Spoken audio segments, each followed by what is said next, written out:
Good morning बच्चों। आज हम आपका चैप्टर जो पालमपुर की कहानी था पढ़ा था पहले, आज उसका सेकंड पार्ट पढ़ेंगे।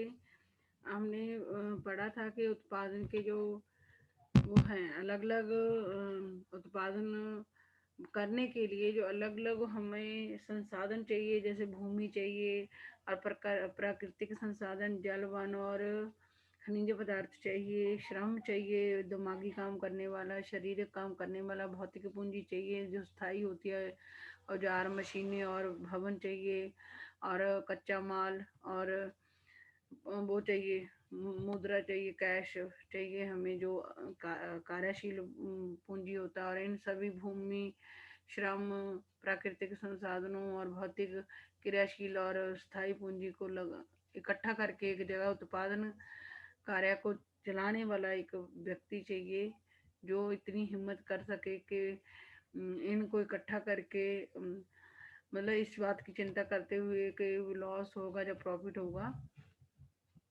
तो वो उसको मानव पूंजी कहते हैं। और ये सारे भूमि, श्रम, भौतिक पूंजी को उत्पादन के कारक भी कहा जाता है, मानव पूंजी को भी उत्पादन कारकों में माना जाता है। तो अब पहले हम पढ़ेंगे भूमि स्थिर है।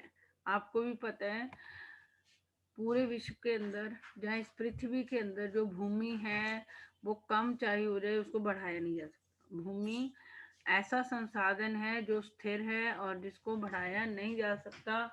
यहाँ पर पालमपुर जो वो है गांव है, उसकी भूमि के बारे में बताया गया है। पालमपुर के अंदर खेती उत्पादन प्रमुख क्रिया थी। पालमपुर गांव जो कल्पना किया गया है उसमें खेती उत्पादन प्रमुख क्रिया है। काम करने वालों में 75% लोग अपनी जीविका के लिए खेती पर निर्भर हैं।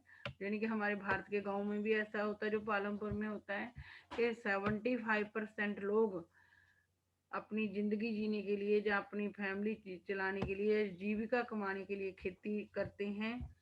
वे किसान अथवा कृषि श्रमिक हो सकते हैं। और जो पालमपुर गांव में लोग हैं, या तो वो खेती करने के लिए किसान हैं, या फिर खेतों में काम करने वाले मजदूर हो सकते हैं, जिनको हम कृषि श्रमिक बोलते हैं। इन लोगों का हित खेतों में उत्पादन से जुड़ा हुआ है। पालमपुर गांव में खेती उत्पादन की प्रमुख क्रिया है और काम करने वाले 75% लोग, आधे से ज्यादा लोग क्या करते हैं, अब जीविका चलाने के लिए या घर चलाने के लिए खेती में लगे हुए हैं। और कुछ किसान हैं और जिनके पास अपनी भूमि होगी, और कुछ लोग खेतों में काम करने वाले मजदूर जिनके कृषि कृषि श्रमिक हैं। इन लोगों का जो हित है या भलाई है वो किससे जुड़ा हुआ है? खेतों में उत्पादन से, फसलें पैदा करने से जुड़ा हुआ है। लेकिन याद रखिए, कृषि उत्पादन में एक मूलभूत कठिनाई है। कृषि उत्पादन में एक मुख्य कठिनाई कौन सी है, मूलभूत कठिनाई क्या है वो देखते हैं। खेती में प्रयुक्त भूमि क्षेत्र वस्तुतः स्थिर है। मतलब कि जैसे पानी को हम उससे क्या बारिश से ना आए तो हम जमीन से निकाल सकते हैं, अंडरग्राउंड पानी को नलकूप बिजली से चला के निकाल सकते हैं। लेकिन भूमि की प्रॉब्लम क्या है कि भूमि एक स्थिर स्थिर है, इसको बढ़ाया नहीं जा सकता, घट चाहे जाए बढ़ाया नहीं जा सकता।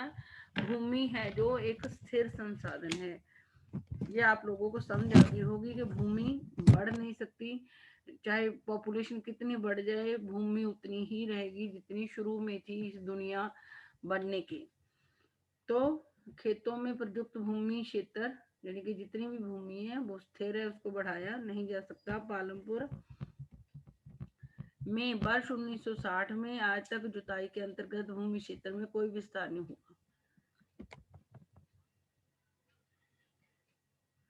और 1960 तक वहां पे जो भूमि जितने क्षेत्र पर खेती होती थी उतने क्षेत्र पर ही खेती होती है पालमपुर में। 1960 से जितनी पहले, चाहे पॉपुलेशन कम थी, जनसंख्या कम थी, पहले भी उतनी ही भूमि पर खेती होती थी पालमपुर में 1960 में। और उसके बाद भी चाहे जनसंख्या बढ़ गई है तब भी उतनी ही भूमि पर खेती होती है। उस समय तक गांव की कुछ बंजर भूमि को कृषि योग्य भूमि में बदल दिया गया था। 1900 भूमि में कोई विस्तार नहीं हुआ उस समय 1960 में। गांव की जो बंजर भूमि थी जहाँ पर कुछ नहीं उगता था, उसको कृषि योग्य भूमि में बदल दिया गया था। मतलब उसको, उसकी साफ सफाई करके उसको फसल उगाने लायक बना दिया गया था। नई भूमि को खेती योग्य बनाकर कृषि उत्पादन की और बढ़ाने की कोई गुंजाइश नहीं थी। मतलब 1960 में तो बंजर भूमि पड़ी थी, उसको कोशिशें करके खेती लायक बना दिया। लेकिन 1960 के बाद कोई बंजर भूमि भी नहीं थी कि उसको खेती के इस्तेमाल के लिए सही किया जा सके। तो लेकिन दिन दिन ब दिन आपको भी पता है, जब जनसंख्या बढ़ती है तो खाने पीने चीज़ों की भी ज़्यादा ज़रूरत होती है। पॉपुलेशन बढ़ेगी तो उनके रहने के लिए भी और भूमि चाहिए। लेकिन जब ज़्यादा पॉपुलेशन बढ़ जाती है तो उस टाइम हमें जितनी भूमि हमारे पास होती है उसी पर ही कुछ ऐसे प्लान बनाने पड़ते हैं, ऐसी योजनाएं बनानी पड़ती हैं कि उतनी ही भूमि से हम बढ़ रही जनसंख्या की खाने पीने की जरूरतें पूरी कर सकें, उनके रहने की व्यवस्था कर सकें। भूमि मापने का की मानक इकाई हेक्टेयर है। ये आप बच्चों वन वर्ड में आ जाता है कि भूमि मापने की इकाई कौन सी है। तो भूमि मापने की मानक इकाई क्या है? हेक्टेयर है। यदि भी गांवों में भूमि का माप बीघा गुंठा में भी किया जाता है। वैसे जो स्टैंडर्ड इकाई है, जो बुक्स में पढ़े लिखे लोग भूमि नापने के लिए हेक्टेयर का इस्तेमाल करते हैं। ग्रामीण क्षेत्र में लोग, गाँव में लोग बीघा और गुंठा में भूमि को नापते हैं। जैसी क्षेत्रीय इकाइयों में भी किया जाता है। एक हेक्टेयर 100 मीटर की भुजा वाले वर्ग के क्षेत्रफल के बराबर होता है। एक हेक्टेयर 100 मीटर की भुजा वाले वर्ग के क्षेत्रफल के बराबर होता है। ये इतना मत आप पढ़ो, बस ये पढ़ लो कि स्टैंडर्ड, अगर पढ़े लिखे लोग भूमि नापते हैं तो हेक्टेयर में नापते हैं, लेकिन ग्रामीण क्षेत्र में अनपढ़ लोग बीघा और गुंठा में भी भूमि को नापते हैं। क्या आप एक हेक्टेयर के मैदान के क्षेत्रफल की तुलना, ये कुछ नहीं करना हमने। जब उसी भूमि से, अब जब पहले तो पालमपुर गांव में हमने देखा कि बंजर भूमि को साफ करके उन्होंने खेती करने लगी, बढ़ा ली भूमि 1960 में। लेकिन 1960 के बाद कोई बंजर भूमि भी नहीं थी कि उसको बढ़ती हुई जनसंख्या की जरूरतें पूरी करने के लिए साफ करके इस्तेमाल किया जा सके। तो अब बस उन लोगों को ऐसा काम करना था कि कम भूमि के ऊपर बढ़ती हुई जनसंख्या की रहने की और खाने पीने की जरूरतें पूरे करने के लिए कुछ नए नए प्लान्स बनाए जाएं, जिससे कि उसी पुरानी भूमि से ज़्यादा अनाज पैदा किया जा सके। उसी भूमि पर ही कुछ ऐसे घर बनाए जाए कि वो लोग रह सकें। तो क्या उसी भूमि से अधिक पैदावार करने का कोई तरीका है? अगर भूमि ना बढ़ सके तो उसी भूमि पर बढ़ती जनसंख्या के लिए ज़्यादा अनाज पैदा करने का कोई तरीका है? यहाँ जिस प्रकार की फसल पैदा की जाती है और जैसी सुविधाएं उपलब्ध हैं, उन्हें देखते हुए पालमपुर उत्तर प्रदेश के पश्चिमी भाग के गांव की तरह लगता है। मतलब जैसे, वैसे तो सब कुछ आ गया, नलकूप, बिजली से चलने वाले नलकूप, ट्यूबवेल वगैरह भी आ गए हैं, सारे तरीके के वहाँ पे यातायात के संसाधन भी हैं, व्यक्ति एक जगह से दूसरी जगह आसानी से जा सकता है। और जैसे वहाँ पर सुविधाएं हैं पालमपुर गांव में, ये कह रही है उत्तर प्रदेश के पश्चिमी भाग, जैसे भाग के जो गांव हैं, हमारा उत्तर प्रदेश राज्य है, वहाँ के पश्चिमी भाग में जैसे गांव है, वैसे मिलता जुलता गांव है जो पालमपुर, जो कल्पना की गई है। पालमपुर में समस्त भूमि पर खेती की जाती है। कोई भी पालमपुर में कोई भी जो भूमि खाली नहीं छोड़ी जाती, पूरी भूमि के ऊपर क्या करी जाती है? खेती की जाती है। कोई भूमि बेकार नहीं छोड़ी जाती। बरसात के मौसम में किसान ज्वार और बाजरा, ये आपको वन वर्ड में आ सकता है कि पालमपुर गांव में बरसात के मौसम में बीजी वाली जाने वाली फसल को खरीफ फसल कहते हैं। ये भी क्वेश्चन आ सकता है कि खरीफ फसलें किसे कहते हैं? जो बरसात में बोई जाती है वो होती है ज्वार बाजरा की फसल होती है। इन पौधों को पशुओं के चारे के लिए जो ज्वार बाजरा खरीफ की फसल है और बरसात के दिनों में पालमपुर में बोई जाती है। और ये पशुओं के चारे के लिए, जो पशु पालते होंगे उनको खिलाने के लिए इस्तेमाल की जाती है। इसके बाद अक्टूबर और दिसंबर के बीच आलू की खेती की जाती है। और वहां पर जब ठंड होती है, अक्टूबर से दिसंबर के बीच में आलू की खेती बोई जाती है। सर्दी के मौसम में जो फसल बोई जाती है इसको रबी की फसल कहते हैं। ये वन में भी आ सकता है। में खेती में गेहूं उगाया जाता है। सर्दी में के मौसम में जो फसल उगाई जाती है उसको रबी की फसल कहते हैं। और वहां पर पालमपुर में गेहूं की खेती की जाती है। मौसम बरसात में ज्वार बाजरा, जिसको खरीफ की फसल कहते हैं, और अक्टूबर दिसंबर में आलू की फसल बोई जाती है। पालमपुर में सर्दी के मौसम में रबी की फसल गेहूं बोई जाती है। उत्पादित गेहूं में से परिवार के खाने के लिए रखकर शेष गेहूं किसान रायगंज की मंडी में बेच देते हैं।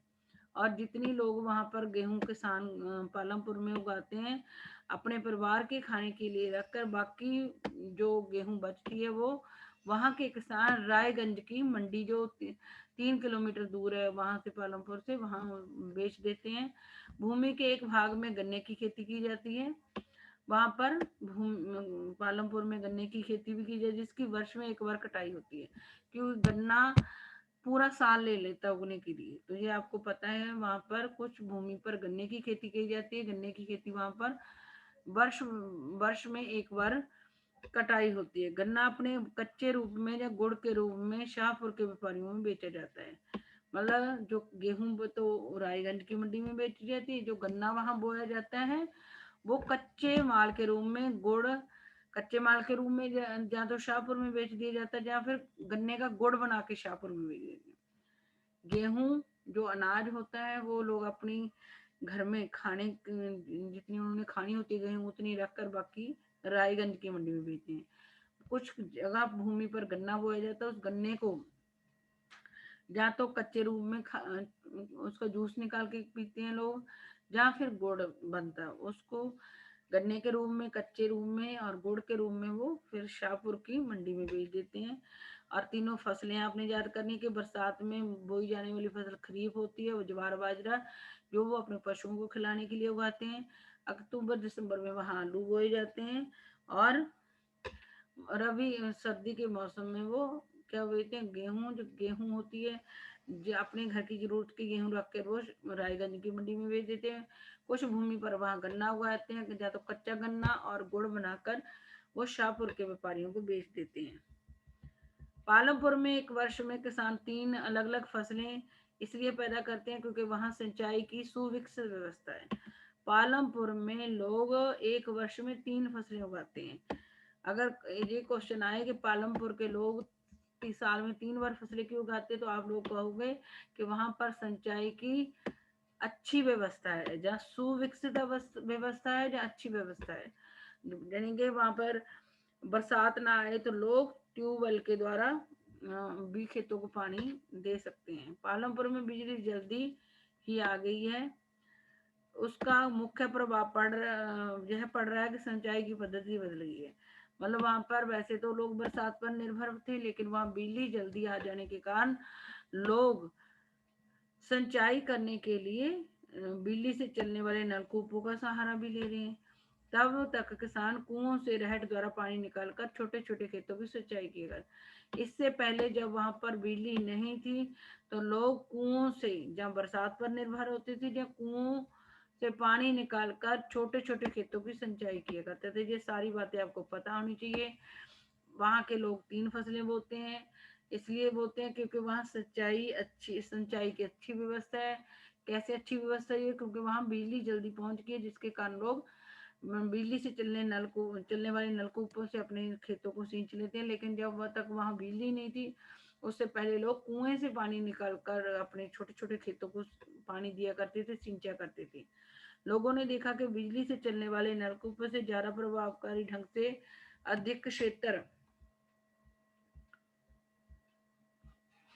की सिंचाई की जा सकती है। प्रारंभ में कुछ नलकूप सरकार द्वारा लगाए गए थे, पर जल्दी ही किसानों ने अपने निजी नलकूप, जब लोगों को पता चला कि बिजली से चलने वाले नलकूपों से खेतों को अच्छी तरीके से पानी देकर सिंचा जा सकता है, तो उन्होंने पहले तो कुछ नलकूप सरकार ने उनकी हेल्प, किसानों की, पालमपुर के किसानों की हेल्प के लिए लगाए थे। लेकिन बाद में जल्दी किसानों ने अपने नलकूप, जिनके निजी नलकूप, लगा लिए थे, जब उनको ज्यादा फायदा उसका दिखा। तो परिणाम स्वरूप 1970 के दशक के मध्य तक 200 हेक्टेयर के पूरे जुते हुए क्षेत्रों की सिंचाई होने लगी थी। ये भी वन वर्ड में आ जाता है कि 1970 तक पालमपुर में कितने जगह की का जो क्षेत्र था उस जिसमें सिंचाई होने लगी थी, 200 हेक्टेयर का क्षेत्र था जहाँ पर सिंचाई अच्छी तरीके से होने लगी थी। भारत में सभी गांवों में ऐसी उच्च स्तर की सिंचाई व्यवस्था नहीं है। जैसी पालमपुर में है, ऐसी सिंचाई की उच्च व्यवस्था भारत के सारे ग्रामीण क्षेत्र में नहीं है। नदियां मैदानों के अतिरिक्त हमारे देश के तटीय क्षेत्रों में अच्छी सिंचाई होती है। जहाँ जगह नदियों का पानी है तो वहां पर भी, जैसे हमारा उत्तरी मैदान है जहाँ पर भी नदियों का पानी आता है, पंजाब, हरियाणा, उत्तर प्रदेश, बिहार, झारखंड, पश्चिमी बंगाल, ऐसे नदीय क्षेत्र हैं जहाँ पर अच्छी सिंचाई होती है। और एक जहाँ समुद्र के साथ जिन राज्यों का तट लगता है वहां पर भी अच्छी सिंचाई होती है। इसके विपरीत पठारी क्षेत्रों जैसे दक्षिणी पठार में सिंचाई कम होती है। जो ट्रायंगल नुमा भारत है, मतलब नीचे समुद्र के साथ लगा हुआ क्षेत्र, वहां पे भी अच्छी सिंचाई होती है।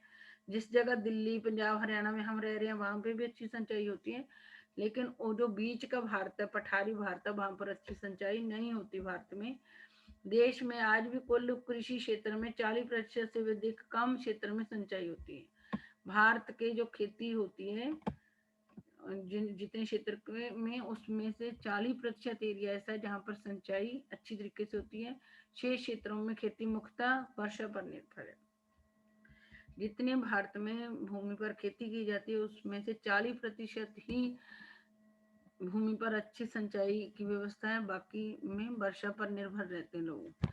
एक वर्ष में किसी भूमि पर एक से ज्यादा फसल पैदा करने को बहुविध फसल प्रणाली कहते हैं।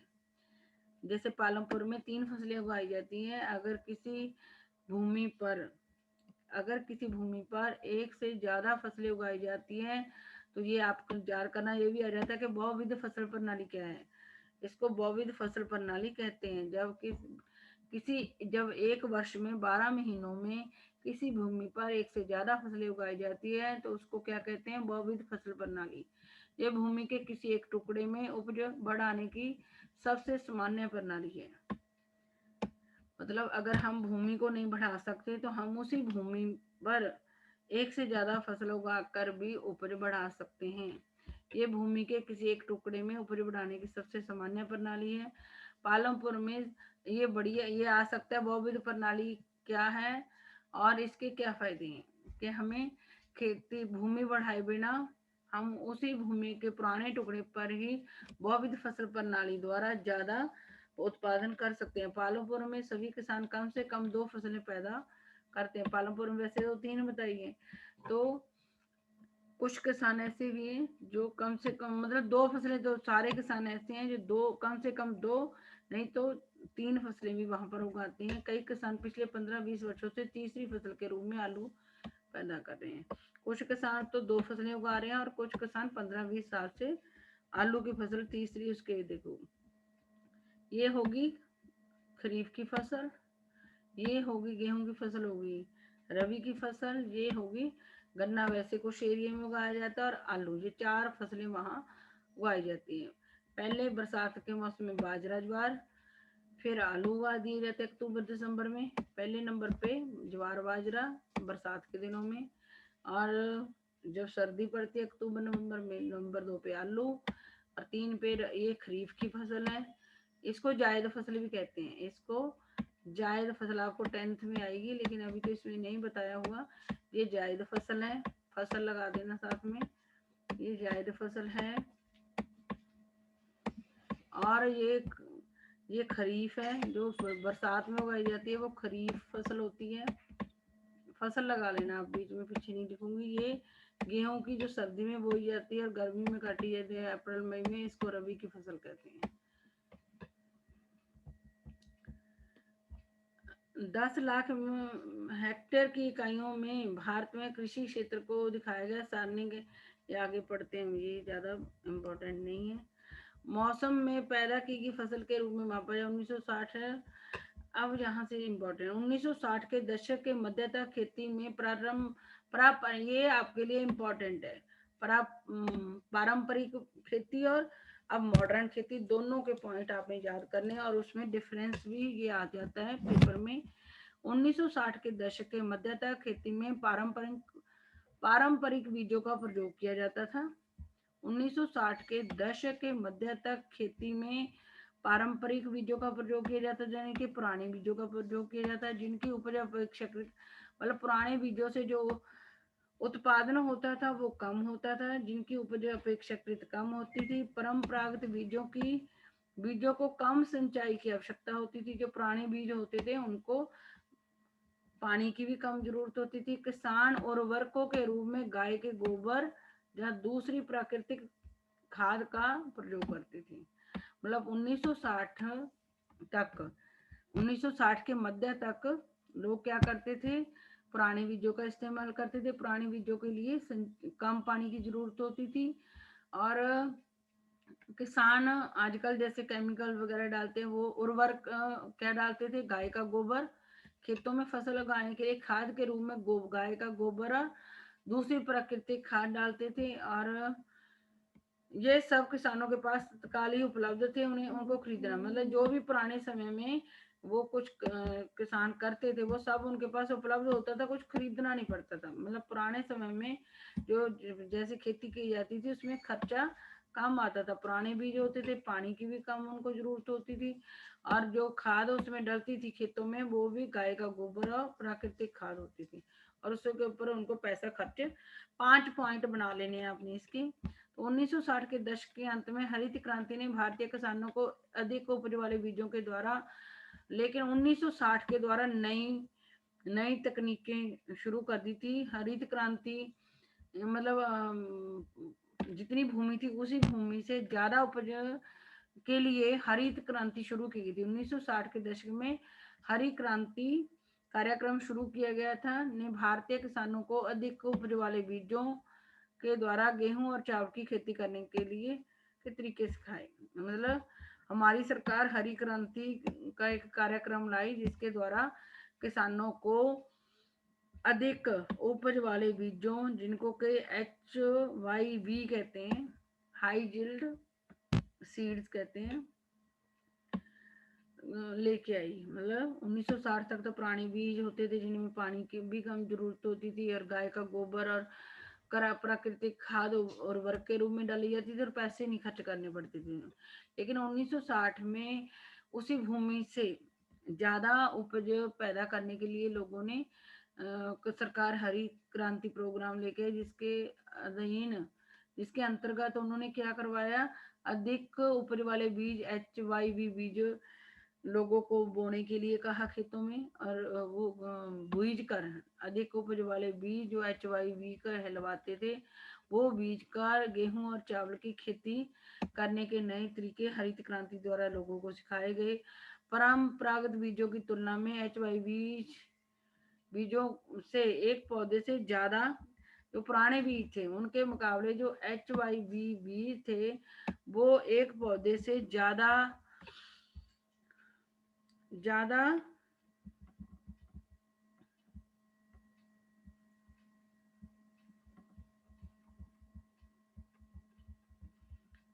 ये वैसे यहाँ से शुरू होता था, मैंने गलत शुरू कर लिया। जमीन के टुकड़े के उत्पादन से बनाने, आपने देखा कि एक ही जमीन के टुकड़े से उत्पादन बढ़ाने का तरीका बहुविध फसल प्रणाली है, ये हमने ऊपर पढ़ लिया। दूसरा तरीका है अधिक उपज के लिए खेतों में आधुनिक कृषि विधियों का प्रयोग करना। उपज को भूमि के टुकड़े में ही एक ही मौसम पैदा की गई फसल के रूप में मापा जाता है। ये मैंने परंपरागत बता दी है। न्यू है जो HY बीज 1960 में पहले पुराने बीज मैंने बता दिया, अब नए बीज हरी क्रांति के द्वारा 1960 में किसानों को नई ज्यादा उपज देने वाले HY बीजों द्वारा गेहूं और चावल की खेती करने के तरीके नए नए सिखाए गए। जो परंपरागत बीजों की तुलना में जो HY बीज थे वो एक पौधे से ज्यादा वो देते थे, उपज देते थे, ज्यादा मात्रा में अनाज पैदा होने की आशा थी। इसके परिणाम स्वरूप जमीन के उसी टुकड़े में पहले की अपेक्षा कहीं अधिक अनाज की पैदावार होने लगी थी। पुराने बीजों की अपेक्षा जो नए HYV बीज थे वो एक पौधे से ज्यादा अनाज पैदा करने की इससे आशा थी, और इसके परिणाम जमीन के उसी टुकड़े में पहले की अपेक्षा कहीं अधिक अनाज मात्रा पैदा होने लगी थी। पुराने बीजों से जो उपज होती थी, अब नए बीजों का इस्तेमाल करने से ज्यादा उपज होने लगी। यद्यपि अति उपज प्रजातियों वाले बीजों से अधिकतम उपज पाने के लिए बहुत ज्यादा पानी की और रासायनिक खाद और कीटनाशकों, लेकिन जो नए बीज हम नए HYV बीज लेके उनके लिए अधिकतम उपज पाने के लिए बहुत ज्यादा पानी चाहिए होता था, रासायनिक खाद चाहिए होती थी, कीटनाशकों की भी जरूरत थी। पुराने बीजों को पानी कम चाहिए था और गाय के गोबर और प्राकृतिक खादों से वो उग जाते थे। लेकिन जो नए बीज है, HYV बीज है, उनके लिए पानी की भी जरूरत थी ज्यादा उपज के पैदा करने के लिए। उनके लिए नए बीजों के लिए रासायनिक खाद और कीटनाशकों की भी जरूरत थी। अधिक उपज केवल अति ऊपरी प्रजातियों वाले बीजों, संचाई, रासायनिक उर्वरक और कीटनाशकों आदि के संयोजन से ही संभव थी। मतलब अगर HY बीजों से ज्यादा उपज लेनी थी तो पानी भी ज्यादा देना था उनको, रासायनिक और कीटनाशक भी उसके लिए जरूरी थी। भारत में पंजाब, हरियाणा और पश्चिमी उत्तर प्रदेश के किसानों ने खेती के आधुनिक तरीकों का सबसे पहले प्रयोग किया। मतलब जो नए तरीके आए हरित क्रांति के द्वारा, पंजाब, हरियाणा और उत्तर, अगर वन वर्ड में आ जाता है कि भारत में कौन से राज्य हैं जिन्होंने नए बीजों का इस्तेमाल किया। पंजाब, हरियाणा और पश्चिमी उत्तर प्रदेश के किसानों ने खेती के आधुनिक तरीकों का सबसे पहले प्रयोग किया। इन क्षेत्रों में किसानों ने खेती में सिंचाई के लिए नलकूप और HYV बीजों और रासायनिक उर्वरकों तथा कीटनाशकों का, चार चीजों का प्रयोग होता है। नए बीज और जो बिजली से चलने वाले नलकूपों का इस्तेमाल, रासायनिक उर्वरकों का माल, कीटनाशकों का। मतलब पुराने में पुराने बीज, कम पानी, गाय का गोबर और प्राकृतिक खाद, और नए में HYV बीज, लाइट से चलने वाले नलकूप, रासायनिक उर्वरक और कीटनाशक का इस्तेमाल होता है। और उसमें पैसे खर्च नहीं होते थे, इसमें पैसे खर्च होते थे। उनमें से कुछ ने ट्रैक्टर और फसल गहाने के लिए मशीनें खरीदी, जिसने जुताई और कटाई के काम को तेज कर दिया।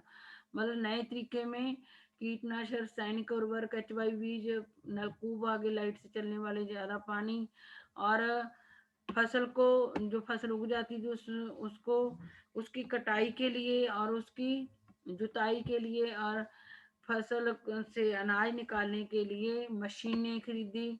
जुताई और कटाई के काम को तेज कर दिया गया। ट्रैक्टर भी खरीदा, नई नई खेती में ट्रैक्टर खरीदा गया और फसल गहाने के लिए मशीनें खरीदी गई, जुताई और कटाई के लिए, और उन्हें इनसे गेहूं की ज्यादा पैदावार हुई। नई जो आधुनिक खेती की विधियां, उसमें HYV बीज, सिंचाई के लिए बिजली से चलने वाले नलकूप, रासायनिक उर्वरकों, कीटनाशकों का प्रयोग किया गया। ट्रैक्टर का भी इस्तेमाल किया गया। फसल से अनाज निकालने के लिए मशीनों का इस्तेमाल किया गया। जुताई और कटाई के काम को तेजी से कर दिया गया। और इस तरीके से ऐसे का खेती करने से गेहूं की पैदावार बढ़ गई थी। पालमपुर में परंपरागत बीजों से गेहूं की उपज कितनी आती थी? 1300 किलोग्राम और प्रति हेक्टेयर आती थी। HY बीज से 3200 किलोग्राम हो गई थी। पर जब पालमपुर में पुराने बीजों से खेतों में फसल उगाई जाती थी तो 1300 किलोग्राम आता था उसी एक हेक्टेयर से। लेकिन जब HYV बीजों का इस्तेमाल करने लगे तो 3200 किलोग्राम प्रति हेक्टेयर से उपज मिलने लगी। गेहूं के उत्पादन में बहुत अधिक वृद्धि हुई। किसानों के पास बाजार में बेचने का अधिशेष गेहूं काफी ज्यादा उपलब्ध थी। मतलब ज्यादा उपज गेहूं की बढ़ने के कारण किसानों के पास अब वो गेहूं बढ़ गई थी जो उन्होंने बाजारों में बेचनी थी। तो बच्चों, अगर आपने ये पुराने पुरानी कृषि विधियां और नई कृषि विधियां कर ली तो ये इम्पोर्टेंट क्वेश्चन है, ये पेपर में भी आ जाता है। ये उदाहरण, जो नया अधिक उपज वाले बीज और उर्वरकों का इस्तेमाल होता है आधुनिक कृषि विधियों में क्या कहते हैं? अधिक उपज वाले बीज, जिसको HYV बीज भी कहा जाता है, उर्वरक डाले जाते हैं, कीटनाशक डाले जाते हैं। सिंचाई के लिए नल को सिंचाई किस किस से की जाती है? नहरों से भी सिंचाई की जाती है, पंप सेट से भी करी जाती है, बिजली वाले नलकूपों से भी, बांधों के द्वारा भी सिंचाई की, ट्रैक्टर का इस्तेमाल किया जाता है और रासायनिक उर्वरकों का काम किया जाता है। आधुनिक कृषि विधियों में अधिक उपज वाले बीजों का इस्तेमाल, उर्वरकों का, कीटनाशकों का, सिंचाई के लिए नहरों का इस्तेमाल, पंप सेट का, बिजली से चलने वाले नलकूपों का, बांधों का, ट्रैक्टर का इस्तेमाल किया जाता है। तो ये अगर ये चीजें आपने परंपरागत कृषि विधियां और आधुनिक कृषि विधियों में कंपैरिजन याद कर लिया, अंतर क्या अंतर है वो याद कर लिया, तो आपका एक इम्पोर्टेंट क्वेश्चन फाइनल के लिए भी और मिड टर्म के लिए तैयार हो जाएगा। और अगर बच्चों मेरी वीडियो आपको अच्छी लगी हो, प्लीज लाइक शेयर और सब्सक्राइब करना मत भूलना। बाय बाय बच्चों।